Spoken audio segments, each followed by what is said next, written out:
Welcome to this Executive Knowledge lecture on Topic 4, Paper 1 of the SFC licensing exams. This topic covers licensing and registration and subsidiary legislation, and usually has the most number of questions assigned to it, Topic 4, in Paper 1. Now, as with previous lectures, I will emphasize the important points to help you understand the core material you need to know to sit the exam. And a copy of the study notes that you see on the screen can be downloaded from the Executive Knowledge website under Paper 1 Resources. And as ever, to help you prepare for the exam and build up your short-term memory, I strongly recommend that you supplement this learning with question practice. There's over 500 practice questions provided on the platform Examinator.online, and details are given at the bottom of each page. Now, Topic 4 is large, and it has 3 main sections. The first section is Part 1, Licensing and Registration Requirements under the SFO. And that I will be covering very shortly. The second section is the rules. That is the subsidiary legislation that you need to know for this exam. And that goes from Part 2 through to Part 7. So we're dealing with the financial resources rules, client securities, client money, keeping of records, contract note rules, and the accounts and audit rules. Then we move on to the third section, which is the definitions of the different regulated activities. And you can see them under Part 8 there, 8.1 to 8.9, dealing with all the individual regulated activities. Now that's the majority of Topic 4, but we do have Part 9 there, reporting and record keeping obligations for over-the-counter transactions, and those are a specific set of rules that we'll consider. Also, Part 10, securities and futures, that's the OTC derivative transactions, clearing and record keeping obligations. So the first one was on reporting the transactions, that second one is on the clearing, mandatory clearing of OTC derivatives. Now, parts 9 and 10 are not examined every exam, but if they were to come up, it would be one question. And something that's relatively recent, open-ended fund companies, and we've got some more detailed information of those in Topic 4 that I will cover.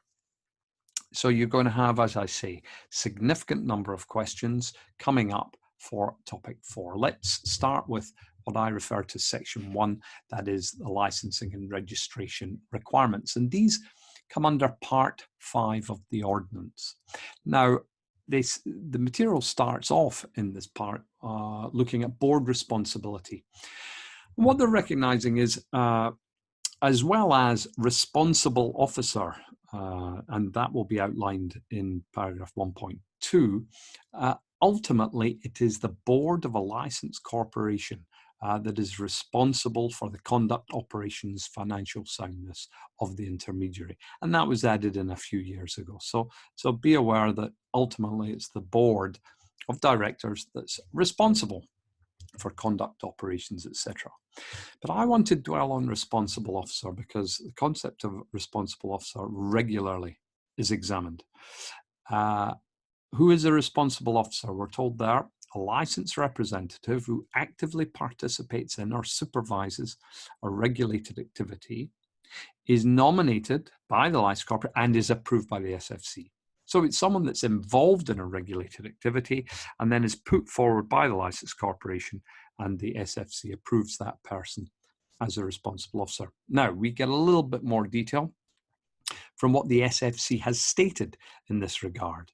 First point now, we're told every executive director of a licensed corporation required to obtain approval of the SFC as a responsible officer. And the asterisk tells you that an executive director is someone who actively participates or is responsible for directly supervising business of a regulated activity. Obviously, a non-executive director is not going to be covered by this because they will not be actively participating. And the next point, very important, every licensed corporation must have, for each regulated activity for which is licensed, at least 2 responsible officers approved by the SFC. At least one of them must be an executive director.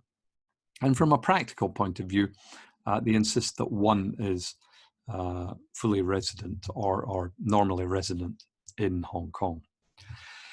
Then next point, we're told SFC generally expects 2 types of MIC to be licensed and approved response. What is an MIC? Manager in charge. And we'll come across manager in charge in topic 5.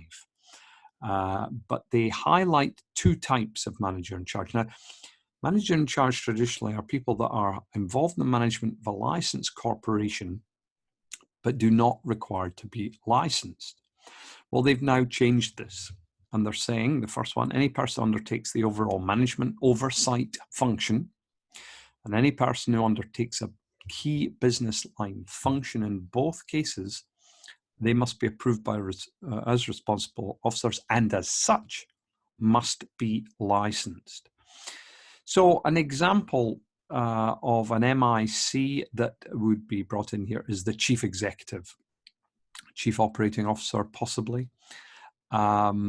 The head of marketing, I'd seen that function be recognized as requiring a responsible officer. Head of IT, no, they tend not to be put forward as responsible officers. And then at the bottom of page 4.4, we're told that the equivalent of responsible officers for registered institutions under the banking ordinance is executive officers, and you need 2 executive officers. Now, I've worked in licensed corporations, and they refer to these individuals as ROs. Equally, I've taught in banks, in authorized financial institutions, and there they refer to the individuals as EOs. So ROs, responsible officer, licensed corporation, and EOs, executive officers for registered institutions. And then the umbrella term of executive officer under 1.3, we list the 3 types. Rarely do we see that examined, just more detail from the legislation. Now, another concept that you need to be aware of, substantial shareholder. Now here, they're saying that substantial shareholders of licensed corporations must be approved by the SFC. The SFC want to know who the substantial shareholders are and approve them. And this would be done during the licensing process. Now, who are substantial shareholders? Well, it's anyone that has an interest of more than 10% of the total number of issued shares, directly or indirectly is more than 10% of the voting power, and the third point there is able to exercise 35% of a company, which in turn has more than 10% of the voting power of the licensed corporation, the company, at a general meeting. So be aware of those measurement criteria, 10%, 35%, 10%. Remember, it's more than 10%. And if someone satisfies that and they're a shareholder, they must be approved by the SFC. Part 1.5 looks at exclusions from regulated activities. Now, these are individuals that you may think satisfy the licensing criteria, but in fact they are excluded. They're specifically excluded. And yes, we need to know these because they can come up. First of all, professional accountants, solicitors, and legal counsel who are conducting the advising, 4, 5, and 6, advising on securities, futures, corporate finance, and type 9, asset management, where their work with regard to these activities is wholly incidental to their profession. So if I'm an audit partner in an accountancy firm and I give some thoughts on possibly raising convertible bonds, but I'm an audit partner. Corporate finance is not my job. It's wholly incidental to what I'm doing. I don't need a Type 6 license. Equally, with trust companies conducting the advising and asset management, where it's wholly incidental. That wording is very important, wholly incidental. Then we're told that persons licensed are registered to conduct Type 9, that's asset management, who are conducting the 2 dealing and the 2 advising activities, but solely for the purpose of Type 9. In other words, I'm a portfolio manager. I'm buying and selling securities, futures. I'm advising my portfolio clients on securities and futures. The Type 9 covers all of that, as long as it's to do with the Type 9 activity. I don't need those other individual licenses. Corporations carrying out the advising and the asset management 4, 5, 6, and 9 solely for their wholly owned subsidiaries. So this is looking internally.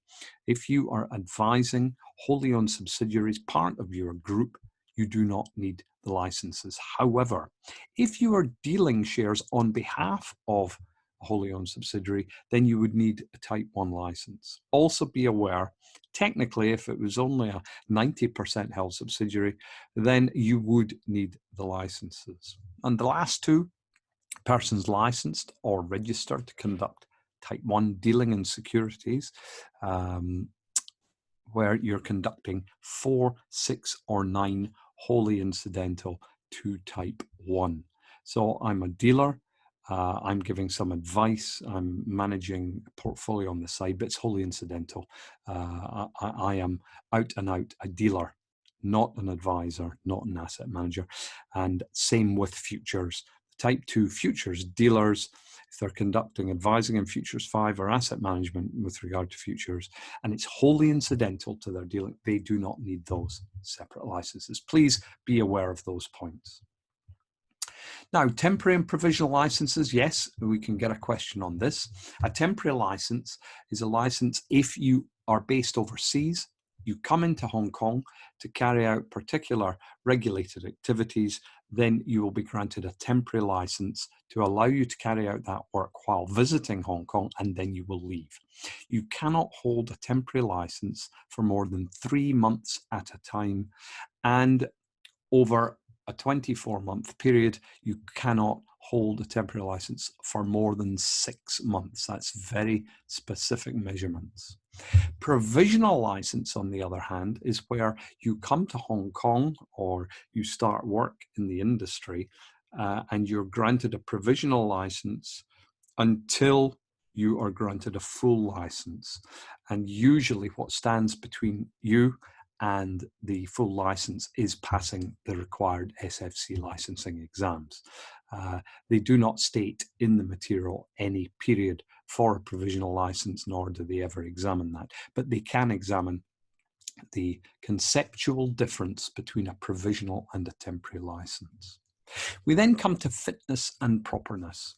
And to hold a license or be registered with the SFC, you must be considered fit and proper in 4 areas. And there's the 4 areas under paragraph 1.7, financial status or solvency, educational or other qualifications or experience, your ability to carry on the activity competently, honestly, and fairly, and a little bit more subjective, your reputation, character, reliability, and your financial integrity. Now, if you breach any of those fit and proper requirements, then you risk losing your license. And that would be something that the SFC would consider. Now, we've given you notes on all the individual fit and proper guidelines under those 4 criteria, and I'll let you read through those. There are, the bottom of page 4.7, additional fit and proper guidelines for sponsors and compliance advisors. Sponsors are firms that will assist an issuer, a corporate, to become listed. The sponsor will liaise with the stock exchange during the listing process, and the compliance advisor will will work for the listed issuer once the company is listed for 1 year if it's a main board listing, 2 year if it's a gem listing. And as it says, there are some additional guidelines that you should consider, not heavily examined though. Finally, guidelines on continuous professional training. Yes, very high chance of this being examined. 2 points you must pick up: the number of hours, and it's 5 continuous professional training CPT hours every calendar year. But that's for each competence group. So for example, types 1 and 4 licenses dealing and advising security are in the same group. So if you had a license that enabled you to carry out type 1 and type 4, you need 5 CPT hours per year. And the second point is, what are the activities that qualify as continuous professional training? Well, they're listed there: attending courses, distance learning, etc. The important point is that they must involve interaction with another individual. And that is then added to in the last point: activities not allowed as continuous professional training: reading financial journals, papers, newspapers, other technical public. So just personal reading doesn't qualify. Normal work experience. And here's the point that repeats what I just alluded to: activities which do not involve interaction with other individuals are not involved, or not allowed, I should say, as CPT. Now that is the material on licensing and registration, the first section. And there will be questions from that material. There'll be a number of questions. That is core material to paper 1. And make sure you are familiar with it and you have answered practice questions on the Examinator.online platform.